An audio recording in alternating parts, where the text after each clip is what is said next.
Hi అండి. ఈరోజు మన రెసిపీ వచ్చేసి గోంగూర పచ్చడి అండి.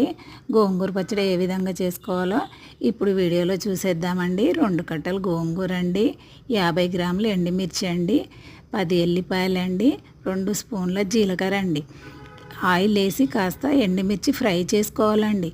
చేసేసుకున్నాక బరకగా పట్టుకోవాలండి, అది మెత్తగా పట్టకూడదండి. అదే బాండీలో 2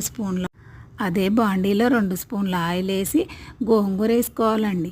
వేసేసుకొని బాగా మెత్తగా ఉడికించుకోవాలండి. గరిటెతోని బాగా చిదుముకోవాలండి. రోట్లో ఏ విధంగా చిదుముకుంటామో ఆ విధంగా చిదుముకోవాలండి. ఇప్పుడు అందులో ఎండుమిర్చి, కారం వేసేసండి బాగా తిప్పేసుకోవాలండి గరిటెతోని. ఎల్లిపాయలు, జీలకర్ర, తాలింపు గింజలు, ఎండుమిర్చి తీసుకోనండి. కాస్త నచ్చితే ఇంగు వేసుకోవచ్చండి. నచ్చని వాళ్ళు ఇంగువ స్కిప్ చేయొచ్చండి.